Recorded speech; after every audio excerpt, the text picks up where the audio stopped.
You know, actually yesterday I was making a turn with another car.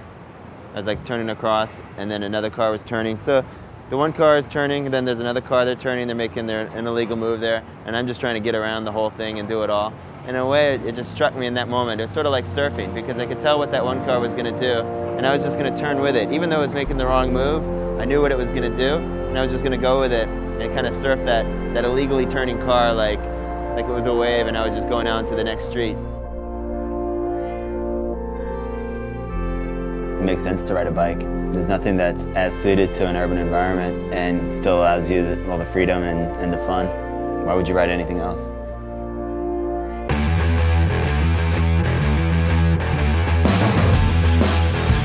I came into New York City January 2005 and found a job bike messengering the first week I was here. I had to work about 10 hours a day on average doing food delivery and bike messengering, and that actually led to an awesome base of fitness which I still benefit from today. Well, some days are busy and some days are slow. But yeah, mostly, you know, a good dispatcher, they have you doing stuff that makes sense. Usually you're picking up and going up, and picking up and coming down, picking up and going up. The avenues are nice because when they're smooth, they're great. You just hum on them and you ride with the cars, and it's kind of like those fish that swim along big sharks sometimes. We're cohabitating. This is a hectic city. Nothing really compares to it. You know, if I'm gonna like book it down this avenue and not know what's gonna happen and make it out, you know, okay and happy and smiling every time, nothing's gonna really compare to that. I began participating in the messenger competitions when the World Championships came here to New York City in 2005.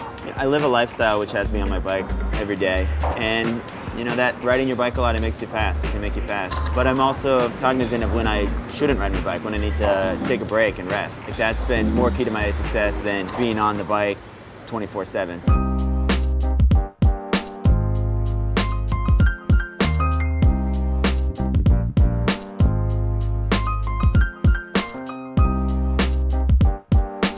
Alright, so right now we're in Brooklyn Machine Works. This is a really cool shop that's been around for a while, building awesome bikes in New York City.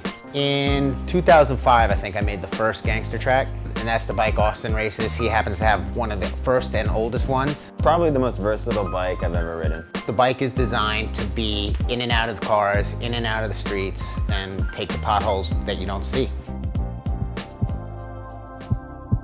Riding in deep traffic in New York City is an algorithm that just happens. It's an instinct that you just know where the cars are moving, how somebody drives, who's crossing the street. There are thousands of things going on at all times. So it's just about doing this kind of ride math that just happens organically for people, and Austin does it probably better than almost anybody.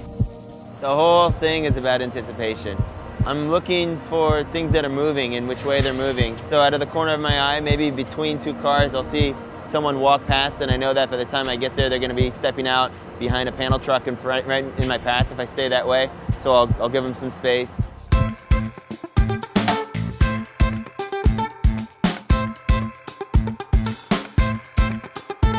Now we're over at Seth's workshop, and this is where he builds custom bikes.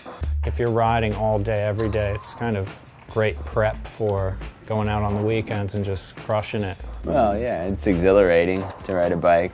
There's a point where you get endorphins and adrenaline, and it's a sweet combination. You know, a lot of people can ride fast in a closed course, but to be able to put the power down, watch what traffic's doing 3 blocks ahead, watch for pedestrians, watch for drivers on either side, it's a whole different ball game.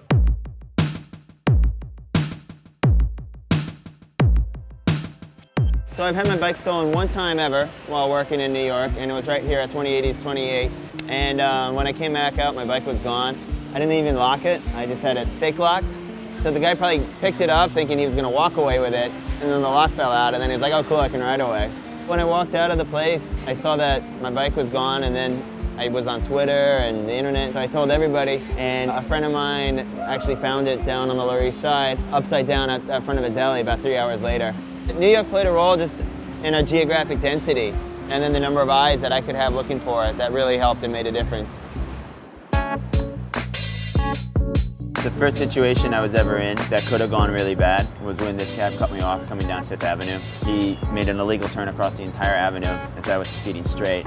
Took me out, I went under his cab, he ran over my leg, and about half a block down, all these pedestrians stopped him.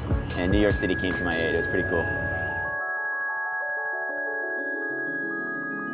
You know, there's 1,000 people that do this every day, you know, for work, and I'm just one of them. And you know, most of those 1,000, they figured out how to do it in a way that is safe and makes them money. It's the sort of thing that any human can really adapt to and do.